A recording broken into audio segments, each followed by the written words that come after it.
Hello, good morning, good afternoon, good evening, depending on where you're joining from today. Thanks for joining our live discussion here today to talk about the state of digital transformation in Europe. So if you're in the European region, this is a conversation you won't want to miss. And in fact, if you're not in Europe, I would still highly suggest you listen to this conversation because I think in many ways the EU is setting the tone for how digital transformations might look in the future now and going forward. So my name is 𝗦𝘂𝗿𝘁. I'm the CEO of Third Stage Consulting. We're an independent tech agnostic consulting firm that helps clients throughout the world with their digital transformation journeys today. And joining me today to have the conversation is Stuart Robb, who's our EVP of Third Stage Consulting in Europe. So Stuart, thanks for being here today. Thanks very much for having me, Eric. Good to see you as always. Yeah, good to see you. We had a chance to see each other last week in Europe, and we've had some great conversations, not just last week, but over the years of working together, of comparing notes on trends in the industry.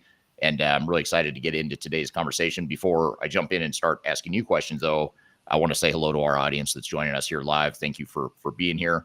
Love to see what city and country you're joining from. So if you don't mind, just drop in the chat, what city and country are you joining from here today? We tend to draw people from not only all over Europe, but from all over the world. So would love to hear your questions and thoughts throughout the conversation today. But to start, just let us know where you're joining from today, and we'll keep an eye on any questions or comments you have for Stuart and I here today. But before we jump into our questions, some of the questions I have for you today, Stuart, tell me a little bit about yourself and your background. You've got quite the illustrious career here in the consulting world and the technical world. So I've been in IT since 1984, which makes me very old. Started on IBM mainframe and then got involved with Anderson Consulting as it was in about 1997, on an ERP and CRM program, and then worked for them, 𝗦𝘁𝘂𝗿𝘁 as an executive consultant, then on to Capgemini Consulting Australia, head of transformation consulting, and then freelance until I hooked up with you. When was that? About 2019, wasn't it? So yeah, I think early 2019. Little bit of a hiatus where I kind of semi-retired for a little while, and now I'm back with a vengeance. So yeah, but a very broad industry skill set, medium size and large FTSE organizations, across finance, supply chain. Mostly the European practice is focused on private equity. So the European practice done a lot of work with the likes of 𝗦𝘂𝗿𝘁 Capital and Astorg and similar organizations. Yeah, that's just where we kind of landed our European business. Yeah, we've had a lot of good clients we've worked with here in recent years at Third Stage Consulting in Europe. And one reason I really enjoy working with you and just being colleagues with you in general is not only do you have a lot of experience with a lot of different consulting firms and technologies and that sort of thing, but you're also a bit of a skeptic. I would say you're a bit of a skeptic like myself. So it's always fun to compare notes with you or hear your thoughts on some of this stuff. Far more skeptical than you, Eric. Because you've got about 10 years on me in terms of your career longevity. So give me a few more years. So I guess to start, I know this is a really broad question, but just, when you started your career in '84 and even getting into, you've been through a lot, Y2K and, the financial meltdown of the late, 2008, 2010 period. So you've seen a lot of ups and downs in the tech industry. You've seen a lot of consulting firms come and go, technology firms come and go.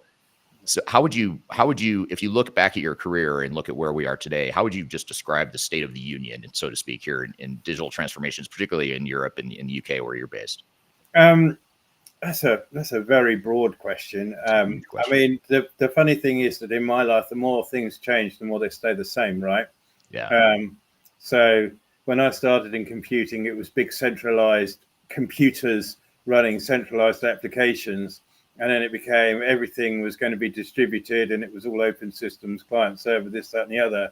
And then it was ASPs, and now it's back to highly centralized computing platforms, whether mainframes, let's call them that, whether that's the Google mainframe or the SAP mainframe or the Amazon mainframe runs everything, and you're effectively just on a dumb terminal. So in fact, whilst the graphics and the visualization has become a bit better, in respect of the computing itself, we're almost back to where we started. And it was quite interesting. I mean, have things improved for the better?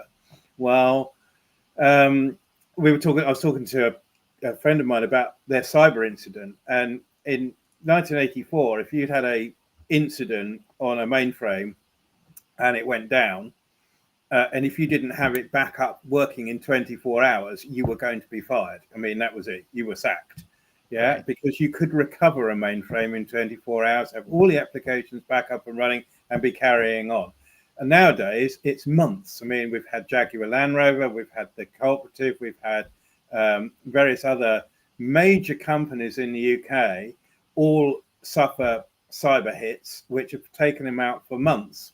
And even Amazon, on whom the UK government has a huge number of services that it supplies to UK citizens, on AWS was out for 2 days and nobody could access anything.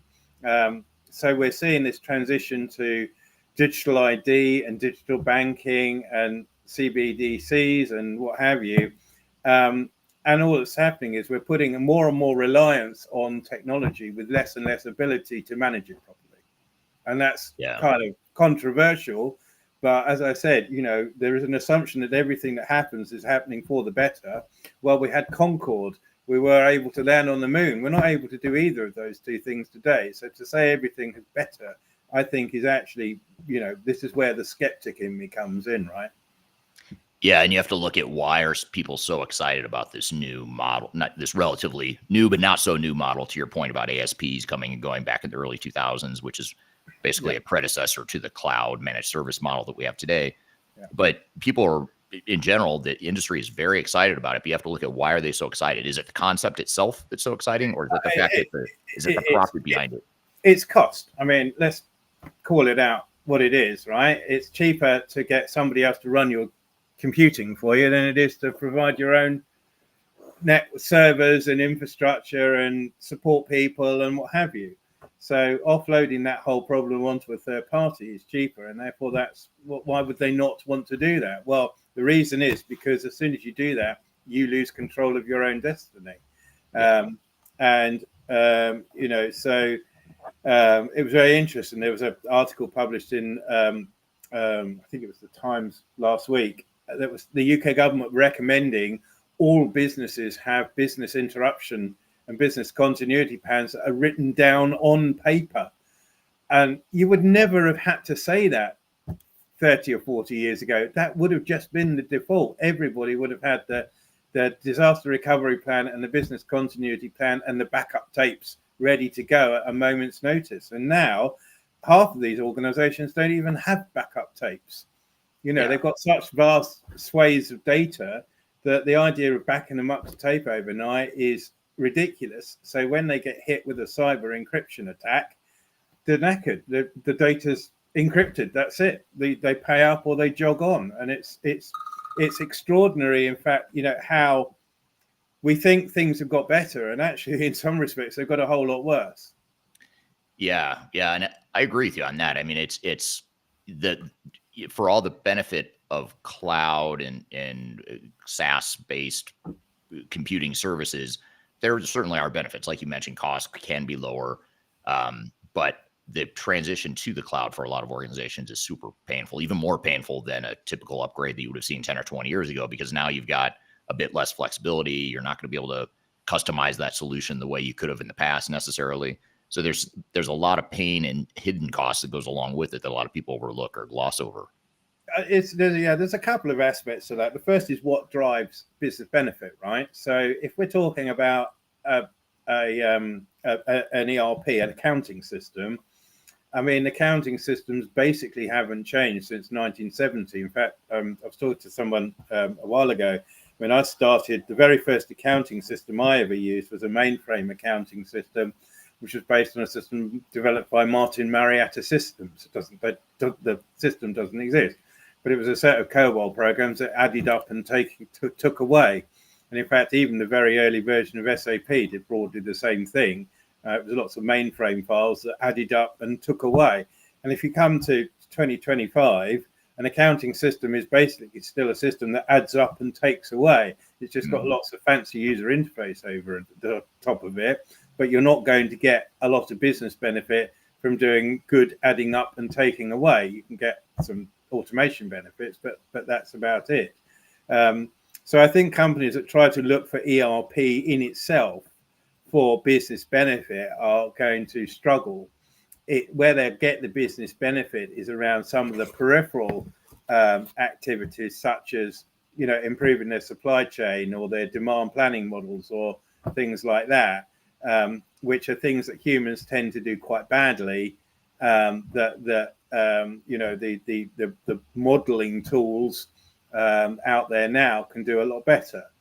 But is it transformational? Well, I'm not sure. I mean, we did work for a client a few years ago in Europe about route planning and working out whether it was better to have lots more small distribution hubs across Europe, or whether it was better to have central larger distribution hubs in 2 or 3 countries. And the software that did that was amazing, and it was extraordinary, and it came up with an answer that no amount of processing by 20 human beings could ever have come up with. Right. And so you look at AI, can AI do it better? Well, maybe a bit better, but it was pretty good then, right? So you struggled to do a lot better than you did five or so years ago. Yeah. That's, I mean, good point. I have a follow-up question.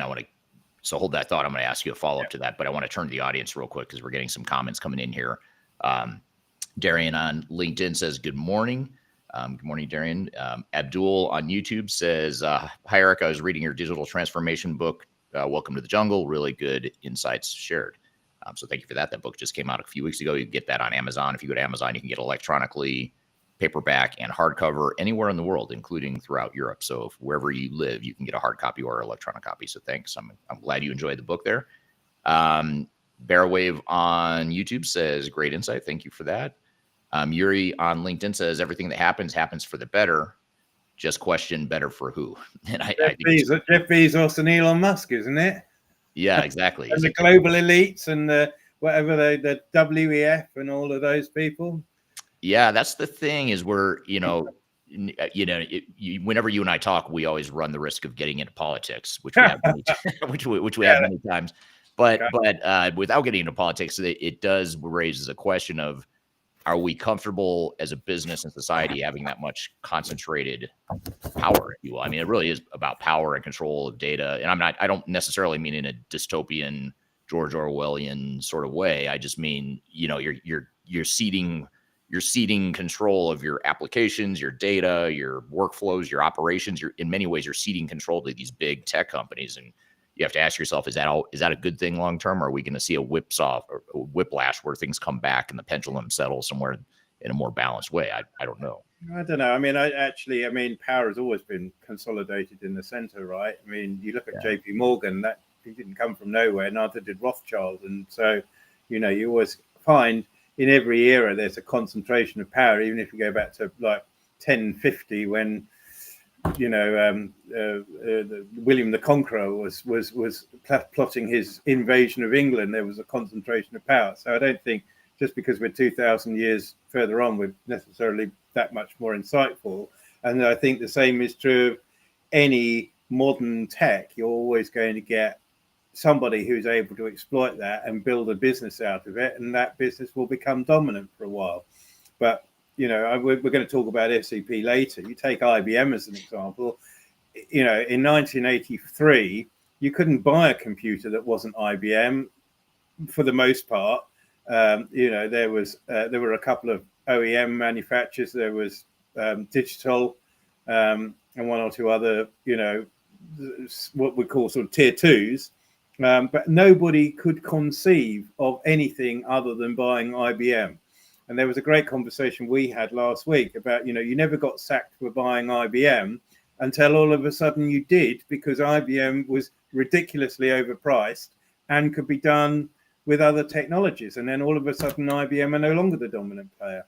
And so that will continue to happen. Elon Musk and Jeff Bezos and, Larry Page and Larry Ellison, and all the rest of them will fall by the wayside eventually. It may take 50 years, it may take 100, but things will change. Yeah. Yeah, I think I'll be curious to see. I feel like we're at that inflection point again now, just with AI, some of these niche competitors that are popping up. Now it's easier than ever to start a tech company. I mean, think how easy, like a non-technologist now could suddenly think, wait, I don't need to know how to code to start a tech company. I could use AI. Obviously you can hire or offshore it. So the barriers to entry are a lot lower now. And I think the more some of the big companies some of the big tech companies push into this one size fits all space, I think the more the more likely we are to see a major shift in the market with someone finding an alternative solution to that. It's really interesting. I mean, I've got a couple of young daughters and I'm teaching them mainframe COBOL, partly because that's a proper computing language, not like the nonsense we get there today, but also because actually that's dying out. And nobody's investing in tools for COBOL, or at least not significantly. IBM have made a couple of efforts, and it's absolutely awful. But no bank or airline or insurance company are going to invest billions in redeveloping their IBM mainframe systems because they work and they're incredibly secure. I mean, when was the last time you heard of an airline or a bank being hacked successfully? The answer is almost never, because mainframes are really, really, really robust and hard to get into. It's all the peripheral systems like the online portals and the access systems that fall over and don't happen. So I still use mainframe. I create all of our company invoices on an IBM mainframe emulation because I just love it. Yeah. But as I said, it goes back to this idea that technology somehow is good because it's new technology. And we'll talk about AI in a while, but I'm not buying it. I mean, if you look at, it's a bubble. There is no question, because when you look at NVIDIA are investing in Oracle and Oracle are investing in somebody else, and then somebody else are investing in NVIDIA, that is all circular money to inflate the share price. That has got nothing to do with creating a leading edge technology platform. This is all about shareholder equity. Right. And you can't have a company that's got 42 times earnings share price when its actual earnings are 3 times Yeah. So there is a big reset coming, and I think all of this will get a strong, hard reevaluation as to what the fundamentals are around technology and around computing, and then we will see where the direction of travel is. But I think we are at this, it's like the 2000 .com bubble, right? We're at that same inflection point, and I think we're in for a reset, and whether that's a small reset or a like 2001 or a big reset like 2008, we'll see, but we're long overdue. Yeah, I agree. Well said. Here's a question or a comment from Abdul on YouTube. Says, I'm currently working as a business analyst, part of a digital transformation program for supply chain. Simply loving your insights shared by Third Stage Consulting. I would love to be part of your team. So thank you for the kind words there. We'd love to chat with you about how that might happen. So reach out to us. Carmen on LinkedIn says you are 100% correct. So about almost every subject. I was going to say, I think that's a blanket statement. Everything you've said so far is 100% correct. There we go. Happy with that. Andy on LinkedIn, thanks for joining today, Andy. Andy says people expect magic to happen when moving to a new ERP or cloud ERP. Yes, however, they don't transform the processes. A bad process move to cloud is still broken, just faster. What are your thoughts? Yeah, no, absolutely. And funny enough, one of the topics that we kind of talked about before was, people are expecting the technology to be probably better than it is now. So I'm dealing with a client at the moment that's implementing Microsoft Dynamics 365 F&O. And part of that solution is the expenses solution. And when the business saw the expenses solution of Dynamics 365 F&O, they couldn't believe how rubbish it was. And it, compared to some of these newer startups, it is genuinely awful. but then we had a conversation, and it was really interesting. How good do you want an expenses solution to be? Because how much do you really want people putting expenses in? If you make it a bit tricky and a bit horrible, then they're less likely to put expenses in. And that was a genuine conversation in a customer. But there's now an expectation that technology is well ahead of its capability, and that's even true of chatbots and the AI side of large language models, is that people expect it to be a lot cleverer than it is, and actually it's about as clever as a small child. It really is not very good at all, and then everybody gets very disappointed when you spend 20 minutes talking to a chatbot and it doesn't answer your question, and then doesn't even offer you the opportunity to go and speak to someone that can solve your problem. And so that's why I think AI, one of the many reasons that I think AI is hype and it's a bubble. Yeah. I have a comment here I'm going to get to in a moment about that I want to get your reaction to. But first, Paul on LinkedIn says adding up and taking away hasn't changed.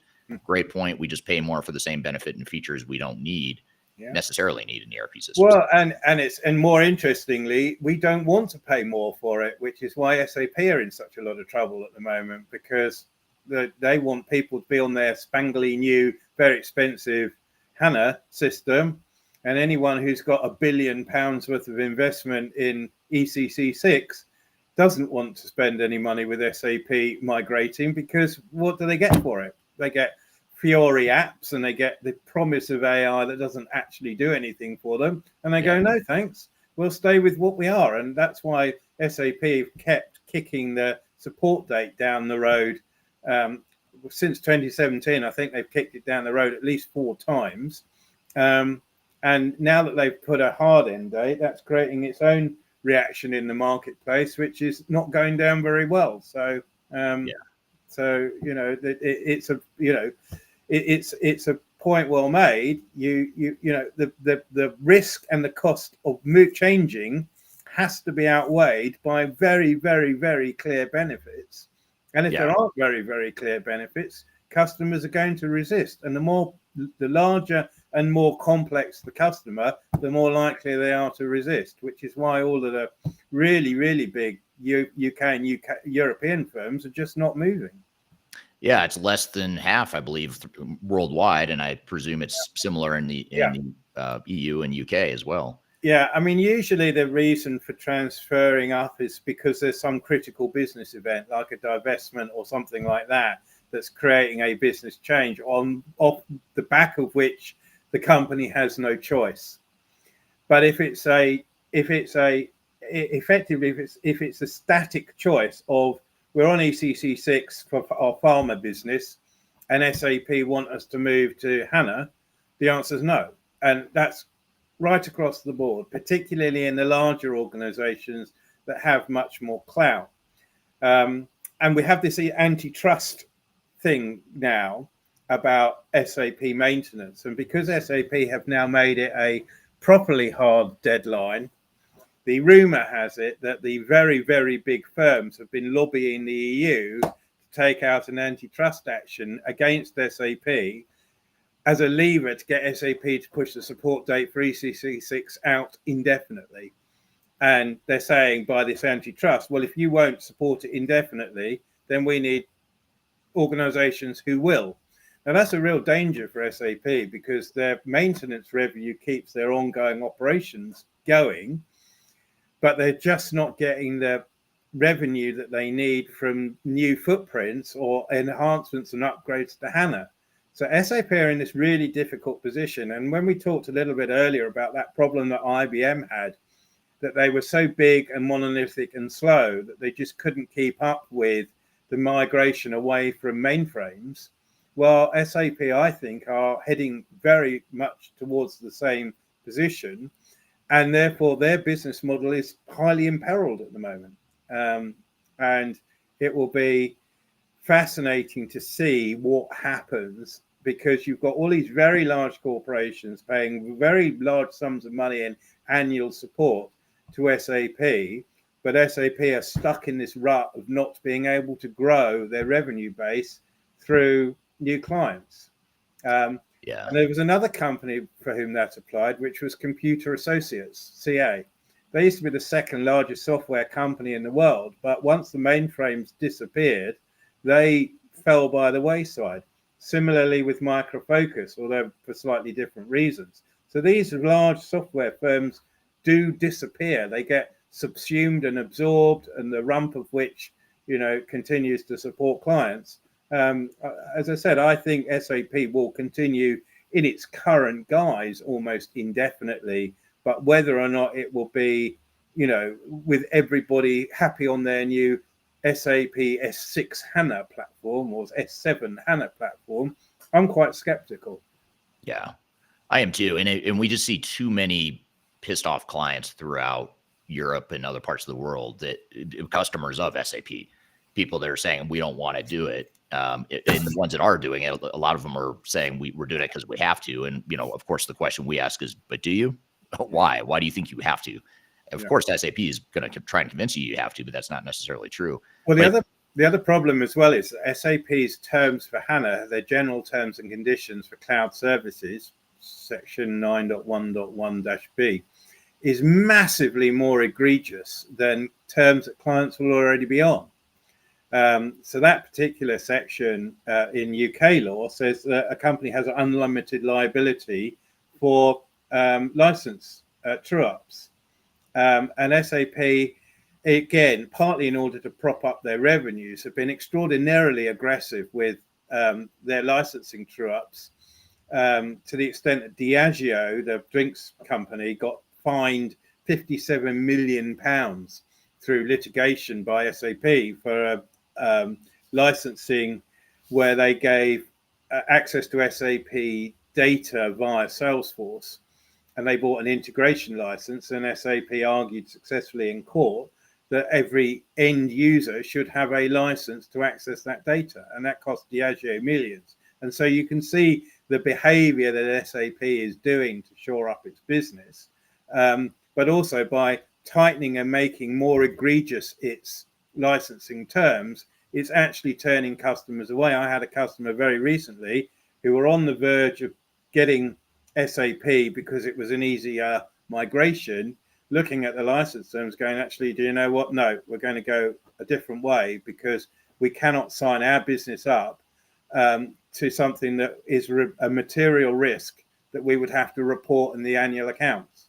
And because they were a private equity based firm, they just said, no, can't do it. And so SAP effectively excluded themselves just from their own terms and conditions. So that's really interesting. I mean, there's a real market dynamic that sits behind that says, if you are in that much of a dominant position, you are the easiest to fall because you are the one sitting highest up the pyramid, right?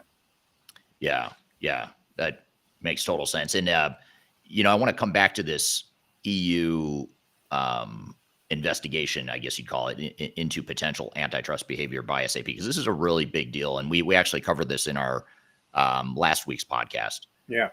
You can find that episode 244 of Transformation Ground Control. Just go to transformationgroundcontrol.com. If you don't already subscribe, you can get all the past episodes. You'll see episode 244 has the episode where we talk to an attorney and to a third-party maintenance provider of SAP. We talk about this whole EU thing in a lot of detail last episode. But I think, getting back to the topic at hand here today, I think one of the reasons why, not only because we have an office and a presence and clients and a team in Europe, that's part of why we wanted to have this conversation today, but also because I think in a lot of ways, EU sets the tone for how regulations are going to look worldwide, for better or for worse. Whether you like it or not is a whole other story, but EU does seem to be ahead of the curve in terms of setting the framework that a lot of other governments and regulatory bodies throughout the world will end up following. Yeah. I'm not necessarily saying other governments are now going to sue SAP for antitrust behavior, but I think my personal opinion is I would be surprised if the US states didn't start, because this is a bigger problem for a manufacturer who uses SAP in the US as it is for a European company. And you're right to say that what Europe tends to do first, like GDPR and the whole private personal identifiable information legislation, you now see that in Canada and Florida and New York, and it's starting to become more pervasive across the US. So I am expecting that to happen. I think though on the SAP side, what we're also seeing is a change in customer behaviours. These large customers are just not willing to get knocked about by SAP. They're not willing to be bullied, and so they are putting their foot down.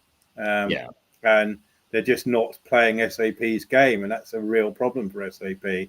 And the problem is that when you get into a dominant position, you get into a dominant position mindset, which, as I said, was the mindset IBM were in the early 90s.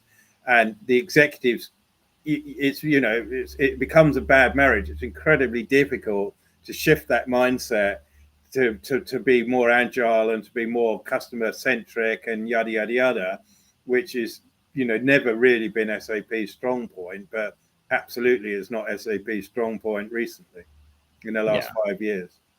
Yeah, absolutely. We're getting a lot of really good comments and questions in the chat here, so I'm going to just keep pulling up some of the comments here. Andy on LinkedIn says, if they go after SAP in an antitrust suit, then they'll have to go after Oracle as well, and that is an impossible battle for the EU to win. Larry Ellison has rather deep pockets. I don't know. Putin is far richer than Ellison and Elon Musk put together, according to Elon Musk.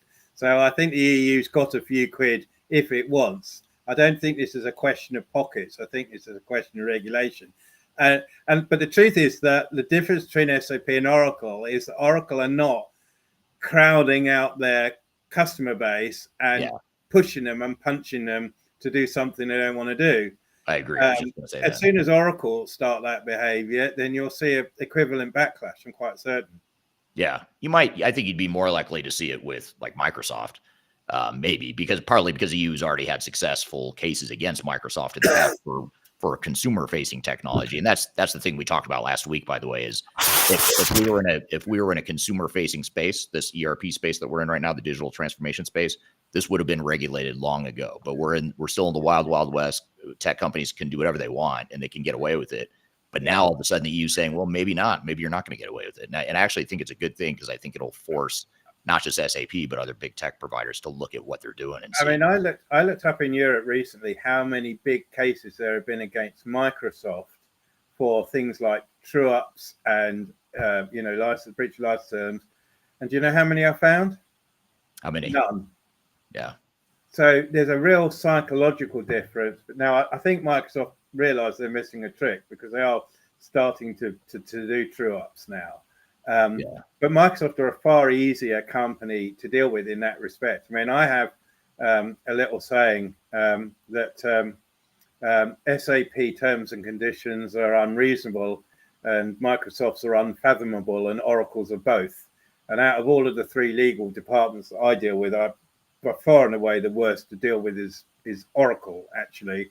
But Microsoft generally are just happy to get the money, right? And the number of court cases there are against Microsoft or Microsoft against clients is vanishingly small compared to the number against SAP and then to a lesser extent Oracle. So again, there's a different psychology about how those organizations go about their business.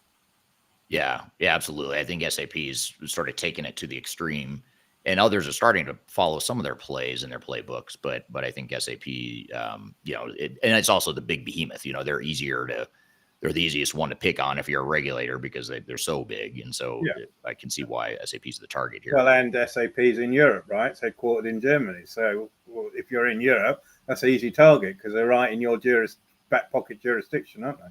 Yeah, but it's also, isn't it the EU's most highly valued company or definitely tech company? I don't know if it's the most highly valued tech company. Yeah, no, it's a long way from being the most highly valued EU company. Yeah. That's Third Stage Consulting Europe's most highly. I mean, I know. I just didn't want to brag about it. So here's an interesting, speaking of Oracle, and I apologize, I don't see who put this, but this is on LinkedIn. It says, interestingly, workflow systems layered on top of ERP systems to automate the tedious work are popular in the UK. There are more Oracle Apex developers in the UK and Europe than in the US, I would venture to say. Yeah. You've seen yes, no, absolutely. And that, funny enough, we have clients, in fact, we were talking to a potential client last week, a lot of the Oracle Fusion, or whatever they call their product suite today, the actual manufacturing side of Oracle Fusion really has quite a poor success rate. And so we do see a lot of layered, and the people going, okay, we give up on fusion directly for manufacturing, and we'll layer other applications on the top to do the MRP side of things, and we'll just do ERP for Oracle. And in fact, one of my people, Dominic, he's in a client at the moment unwinding an Oracle Fusion project that's gone wrong and putting in a MRP on the top of Oracle to solve that exact problem. So yes, that's definitely a truism. Yeah. And here's a follow-up comment. I think it's from the same person, because I don't see the name, and you might appreciate this British history, Stuart, but the current head of Oracle Apex, which is Oracle's AI vibe coding platform, is Simon Hunt. He was formerly at the British Army for 20 plus years doing Apex apps. He won a medal for it, I believe the Victoria Cross, for how much he saved them, avoiding the rip and replace approach other vendors were pushing. So I don't think we give Victoria Crosses for extreme bravery in the front of Oracle, but if we do, I'm fascinated.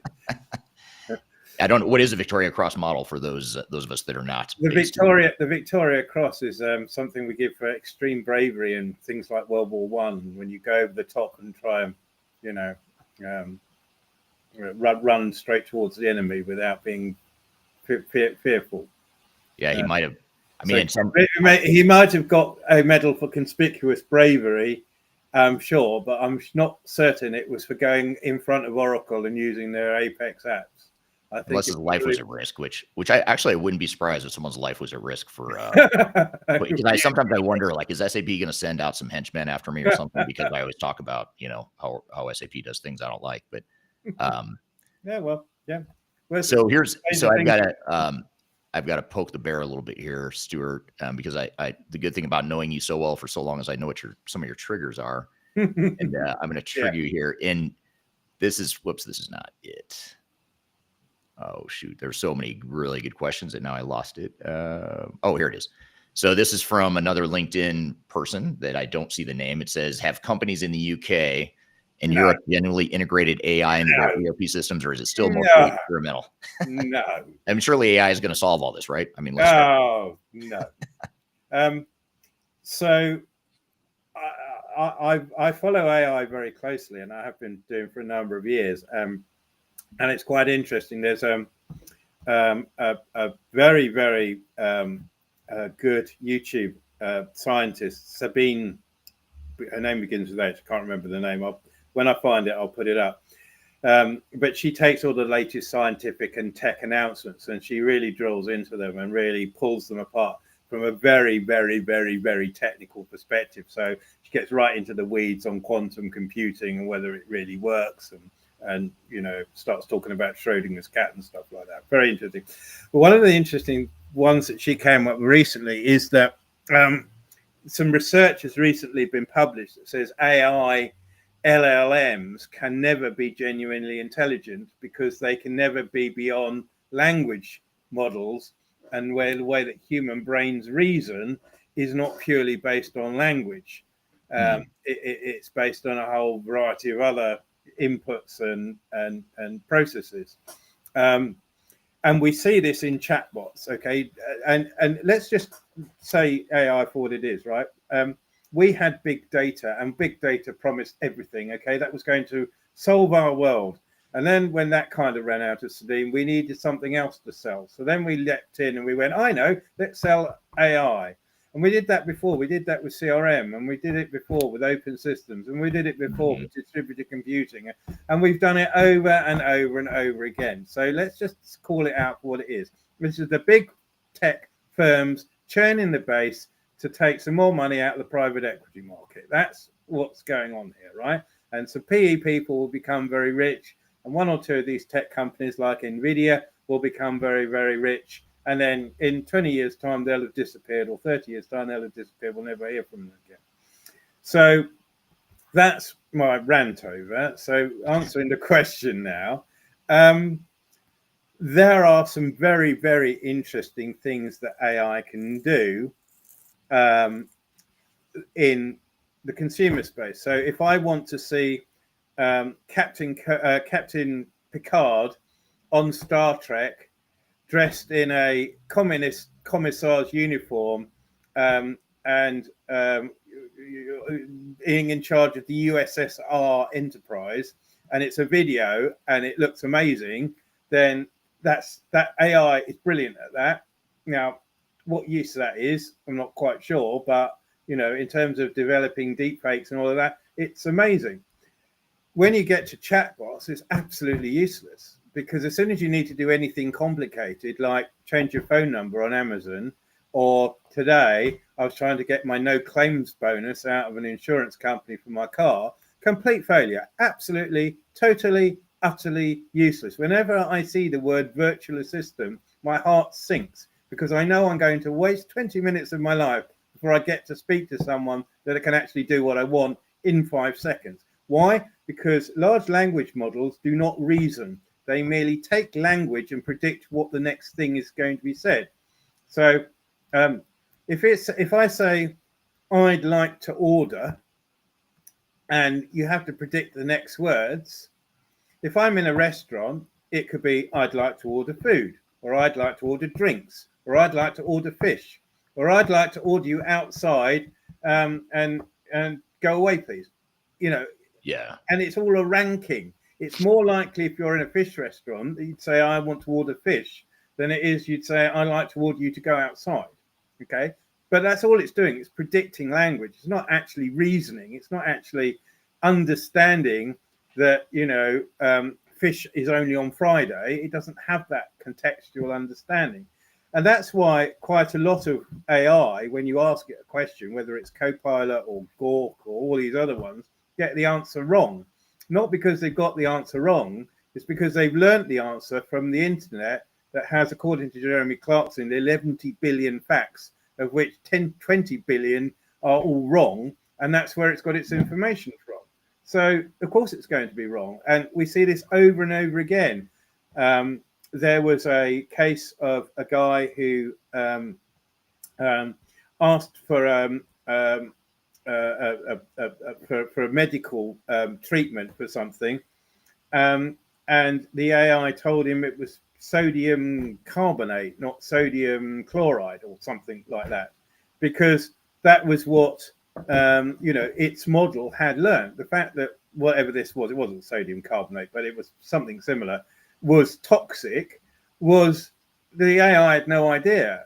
But as a result, the guy was properly hospitalized. That was in last week. That was 2 weeks, actually 2 weeks ago. There's a classic case of the AI that made up or hallucinated, which is another word for telling rubbish, a load of court cases, and quoting them in a court case that went to a judge in the US, and the law firm got slated for it because none of this case law existed. And part of the reason for that is that AI has no ability to say, I don't know. And whenever you ask a question, it never says, I don't know. And because it can never say, I don't know, it can only ever be wrong. Because if it's right, it doesn't know. But if it's wrong, it doesn't know either. So it's a good point. It's like asking a particularly ignorant child to explain what Schrodinger's cat is, right? It could read it off a book, but it would have no concept of what being dead and alive at the same time is. In fact, even I struggle with that. And I read A Brief History of Time by Stephen Hawking, and I thought that was hard going. But there's no conceptual understanding. So AI can never do what people think it can do. And the realization is slowly coming. Now, can it do really interesting stuff in ERP? Yes, it can. I mean, I was at Deloitte a couple of days ago, and we were talking about some of the stuff where AI has use cases in ERP, and where that's been really successful. And it's in revenue modeling, it's in accounts receivable. It's obviously AI in accounts payable has been around for ages, because we've had scanning invoices, we've had three-way matching, and that is a conceptual AI, but without the large language model. So it really depends on what your definition of AI is. But have we got to the stage in ERP yet where we can have the equivalent of Captain Picard in a communist uniform commanding the USSR Enterprise? I think we're a long way away. And I think the problem actually is having the idea about what is good. And I think it's probably more likely that in demand forecasting and anything that requires data analysis and hypotheses based on data analysis is going to be a better use case than, trying to change your Amazon phone number, because, as I said, the chatbots that do that at the moment are still worse than useless. Yeah. Yeah. Great. All those are great points. And I think one of the problems we see is that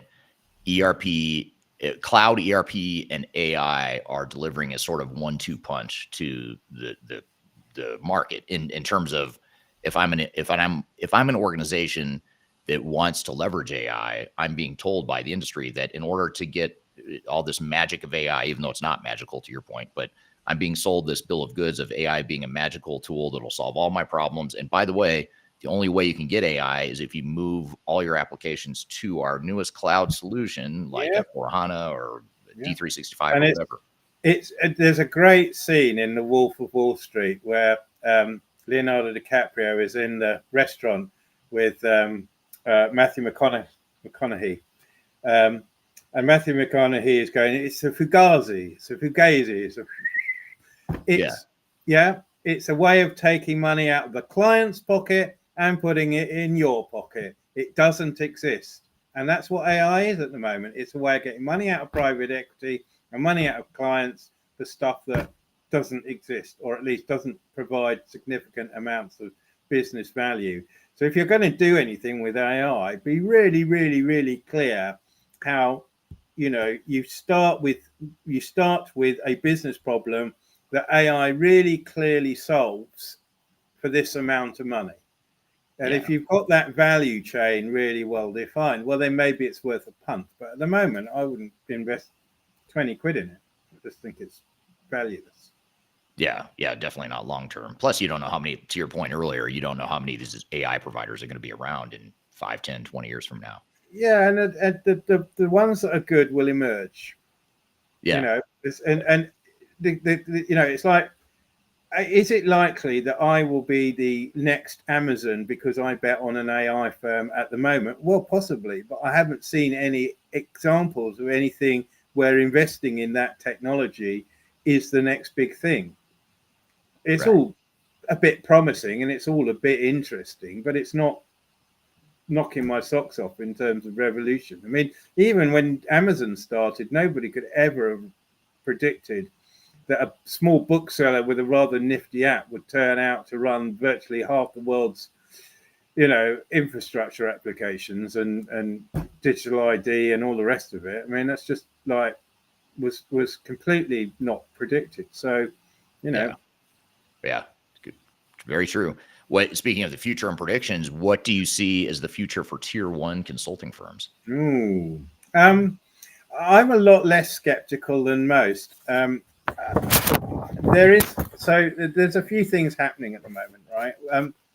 AI is not replacing tier 1 consulting firms. That is absolute rubbish. No matter what certain people who want to drum up that particular narrative are aiming for.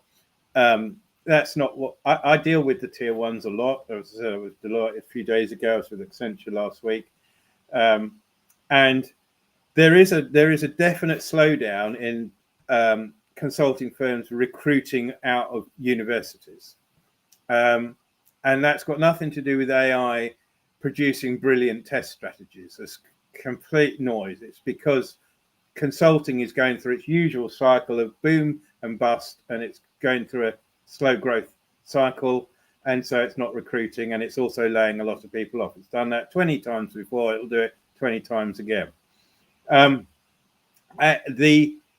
The other thing is that there are two classes of people in tier 1 firms. I mean, not in firms like ours, but in tier 1 firms, you have the careerists and then you have the exceptionals. And the careerists are people who are on the bench. They get put into a client and they do effectively the job that the client could do if the client had the money, the capacity and resources. And they tend to be a bit better than average. So if you get a, quote, functional consultant from Deloitte or from Accenture or from KPMG, they will be 20% better than if you got one off the contractor market, but that's about it, right? But they will move between tier one firms, or most probably they will move into the client at some point, or even out of the industry. Then there are the exceptionals, and the exceptionals are the ones who fast track their way through the tier ones and get to be director or partner, associate partner really quickly. And that's because they're exceptional. And those are the people you want on your engagement. You don't want the fodder and the bench. You want the exceptionals, because the exceptionals add value, and they are not going to be replaced by AI, because they have experience, they have people skills, they have ability to communicate, they have a whole raft of attributes and knowledge that is not going to get replaced by AI. And they are able to bring a concept to a client and say, this is what we think, this is our point of view, this is what we think you should do, and it will land. And McKinsey's been doing that, and Boston Consulting and Deloitte and Accenture and KPMG have been, and PwC, all of those have that tier of people, and they do it very well. And those people are not going anywhere. They might have less people underneath them, but that's because, you know, that they can subcontract some of that, that what I call the fodder, the you know, the careerists. But the requirement for strong, knowledgeable advice is going to be there forever. So in fact, in many respects, I see tier one firms becoming more like third stage, which is, you know, we have exceptional people, but we only have exceptional people. We don't have careerists, because our value is in giving that really, really, really high quality advice and guidance and getting it right first time. And AI doesn't do that. Yeah. Yeah. And Andy on LinkedIn has a question or a comment that I'm curious to know if it pertains to the EU or to Europe and UK as well. But Andy says tier one firms are now realizing they don't have the skills they need. So they're on a major acquisition drive. For example, Accenture bought a litany of Oracle Fusion tier 2 SIs here in the US. Is that something you're seeing in Europe as well? No, but not quite for that reason. I mean, Europe's economic cycle is not great at the moment. There's the Ukraine situation has been quite a drag on Europe. So there's quite a significant amount of economic uncertainty. In the UK, certainly also we have significantly higher taxes, and that's reducing investment. So, there's even been a couple of new consulting firms that call themselves tier one start up, and they've rapidly disappeared without a trace. So what we think we're seeing more in the UK, certainly, and in Europe, is a consolidation. And although they're getting rid of some of the lower tiers, they're not buying firms. A lot of them are continuing to reinforce their Indian offshore operations, Philippines, and India. But I haven't certainly seen significant activity from any of the partners buying out tier two firms. It's just not a model that I think is currently in vogue in the UK at the moment, right? Or in Europe. Yeah. What about the trend that we're starting to see it in some parts of the world, but I'm curious, in Europe and UK, are you seeing a trend away from the monolithic ERP model towards the more composable ERP model, or what are you seeing there, if anything? I mean, look, there's Workday for HR, there's SAP Oracle for core ERP. Then when you get into the sort of the slightly smaller sub-billion, you get Microsoft F&O, you get NetSuite, and then you go down again to Business Central, and those are still pretty much bread and butter. I mean, you get the occasional, left wingers who go for Odoo, and some of the more, the left field. So not left wingers like politically left. You're no, saying. I don't. The people who are just like not more out of the mainstream. Yeah. but no, I mean the top 10 are still a top 10, right? In for 𝗦𝘂𝗿𝘁, again, very heavily used in MRP. If you don't want SAP, 𝗦𝘂𝗿𝘁 is a really, really good alternative. So is Plex. So I would say still 90% of all the clients we deal with still don't deal, probably even outside the top 5, let alone the top 10. I mean, now every PE firm you walk into will be going, what are we going? Business Central or NetSuite? I mean, are we doing Workday or are we doing one of the, HiBob? So again, there's a conservatism in Europe, particularly because I think Europe recognizes there's no real substantial benefit in going out on a limb unless you've got some real odd use case that gives you a real big business benefit. And because I think our boards tend to be more conservative, they tend to take less risk, and therefore they'll go with the sheep unless there's a really, really, really, really good reason to go and lead the pack. Right. Yeah, to be on that bleeding edge or to test on a lesser proven model or whatever the case may be. Or take one of the ones that not everybody's heard of. I mean, the other thing as well is, if you take one of the ones that nobody's heard of, not only has nobody heard of it, but it's really hard to recruit for it as well, whether either it's implementation or in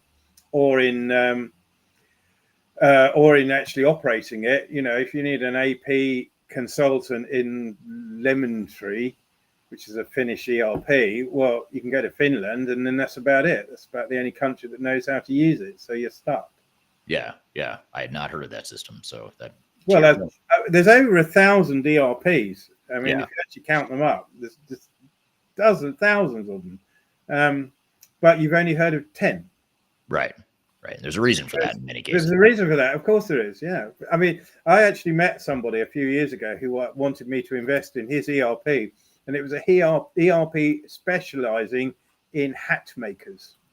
Wow. Now, how many of those are there in the world? Well, in the particular area of the woods that he came from, I can't remember what it was now. It might have been Nottingham, but there were it was the center of hat making in Britain, like from 1800 until whatever.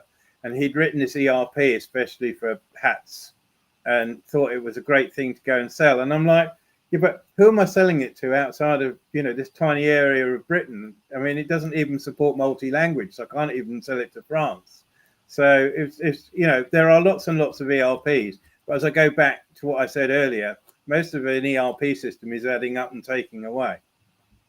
Right. So last question I have for you, just to put a bow on this conversation. I appreciate you being here today and sharing the geographic nuances and the cultural nuances of what you're seeing in digital transformations in the region there. But what if you had to give one piece of advice to European business leaders that are embarking on a digital transformation in 2025 into 2026? What's the simple advice you'd leave them with? Not simple to execute, but the summary of what you would advise them to do. Controversially, I'd say wait. Yeah. If there's no compelling reason to move at the moment, there's a huge amount of volatility in the technology. There's a huge amount of economic volatility. And whilst I'd love to take your money and have your business, if I was in your chair, I would probably just sit on it for 6 months or so and see where everything's going. Yeah. Because if we have a collapse in the economy like we had in 2008, or if SAP go out of business or whatever the wild thing that happens is, I'd much rather be prepared for that and have not done anything precipitative. I didn't say that right, but you know what I mean. Yeah.